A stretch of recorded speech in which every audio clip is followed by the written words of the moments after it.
I guess, some of my older work has been, and I think still my current work deals with sort of this idea of fabricated family narratives. So my parents are both immigrants from Taiwan and Hong Kong. And when they came over, they brought with them very little. And as a kid growing up and also as an adult now, they don't really share that many family stories with me.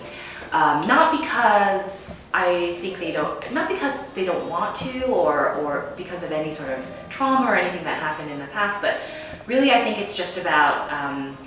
their kind of feeling about living in the present and looking forward into the future. And so this sort of lack of a kind of cohesive family history has really inspired a lot of my work all the way up until now, this sort of idea about this sort of piecing together of memories and stories and narratives. So through my sort of lack of a kind of a cohesive chronology for my family that goes back even before my parents, I've been really interested in sort of any kind of lineage or origin narratives, and that's what I work through a lot. And I've been, in my work, I kind of seek out already sort of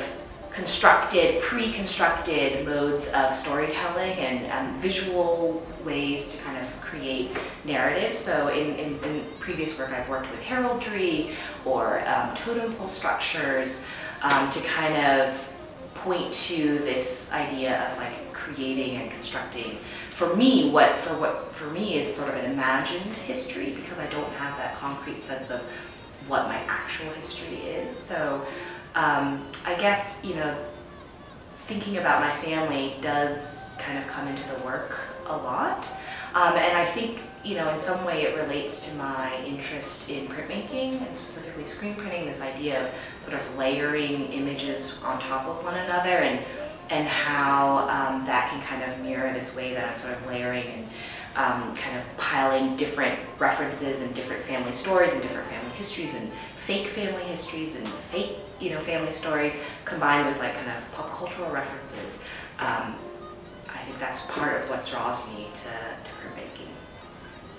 I mean, I've done some research in the past a little bit about fields of psychology where,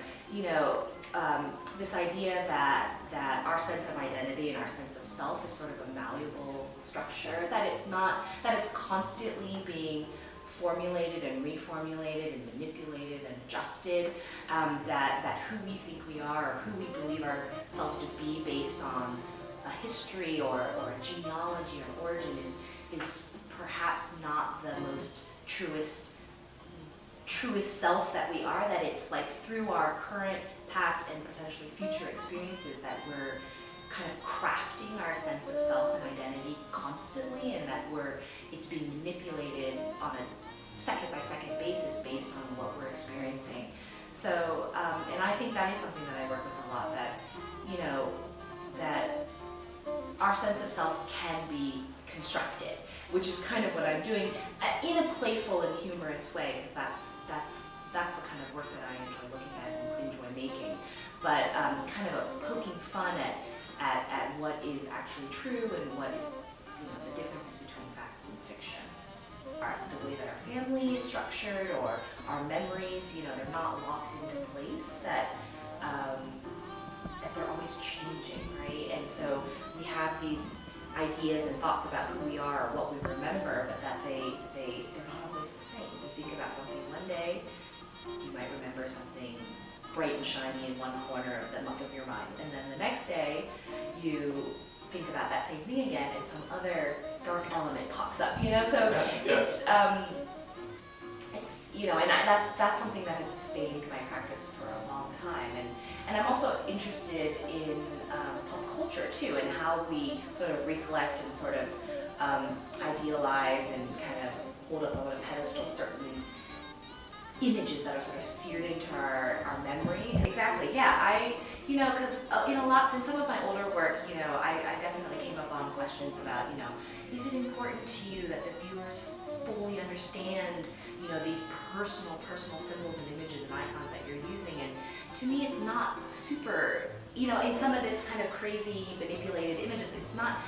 completely necessary for the viewer to exactly understand exactly where this image came from. More about that they, like just what you said, that they kind of recognize something in it and that they can relate, that there's some sort of universality to the images or the way that the images are put together, and that they start to formulate their own kind of experience with the image, and that they have, I mean, I'm really kind of just trying to encourage people to look a little closer. And by that I don't mean just close proximity to the piece, but you know, I want people to kind of step away from it too, but to kind of spend more time with an image, or perhaps an experience or a memory, that type